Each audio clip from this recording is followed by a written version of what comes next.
How come Sisera was defeated by BARAK'S army? This is the question that we seek to answer today as we continue our verse-by-verse study of the book of Judges on Walking Through the Bible.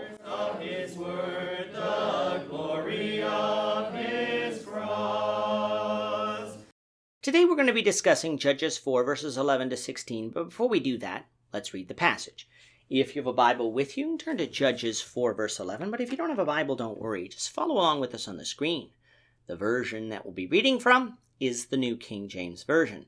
So Judges chapter 4, beginning at verse 11. Now Heber the Kenite of the children of Hobab, the father-in-law of Moses, had separated himself from the Kenites and pitched his tent near the terebinth tree and at Zaanannim, which is beside Kedesh. And they reported to Sisera that Barak the son of Abinoam had gone up to Mount Tabor. So Sisera gathered together all his chariots, 900 chariots of iron, and all the people who were with him, from Harosheth-Hagoyim to the river Kishon. Then Deborah said to Barak, "Up, for this is the day in which the Lord has delivered Sisera into your hand. Has not the Lord gone out before you?" So Barak went down from Mount Tabor with 10,000 men following him.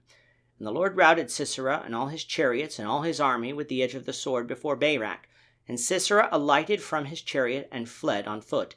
But Barak pursued the chariots and the army as far as Harosheth-Hagoyim, and all the army of Sisera fell by the edge of the sword.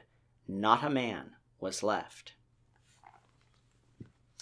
In our last lesson, we started our look at the judge named Deborah. We noted that Israel had again gone off into idolatry after the death of Ehud, and God sent a people to oppress Israel for their sins. In the north, these peoples were the Canaanites of Hatzor, led by Jabin and his commander Sisera. In response to their cries, God raised up Deborah, a prophetess and judge, something we said showed the moral bankruptcy of some of the male leadership in Israel, that God had to raise up a faithful woman to judge Israel west of the Jordan, as Deborah would be the only female judge found in this book. Deborah, at the command of God, called Barak, who was from Kedesh in Naphtali, to lead an army of 10,000 men of Naphtali and Zebulun to defeat Sisera. Now, we didn't say this in our last lesson, but from today's reading, it appears that there were two places named Kedesh and Naphtali. One was in the north, in Galilee, and was the city of refuge in the north, and one was in the south, close to the Sea of Chinnereth, the Sea of Galilee, in the New Testament. The reason we say this is because verse 11 mentions a Kedesh that is near the terebinth tree at Zaanannim, a place that we're fairly certain is close to the Sea of Galilee, and not far from where this upcoming battle would take place.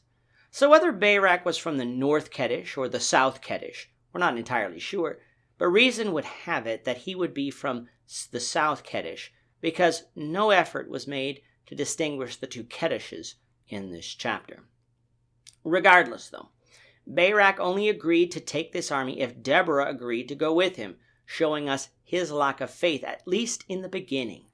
When we get to the book of Hebrews, we're going to see Barak listed among the people of faith, but him being listed there doesn't mean that he had perfect faith, or that faith didn't falter. Quite the opposite. Instead, it showed that Barak did obey the word of the Lord, even though in the beginning he wanted Deborah to go with him. He at least had enough faith in the beginning to do that, and his faith grew once he saw the results.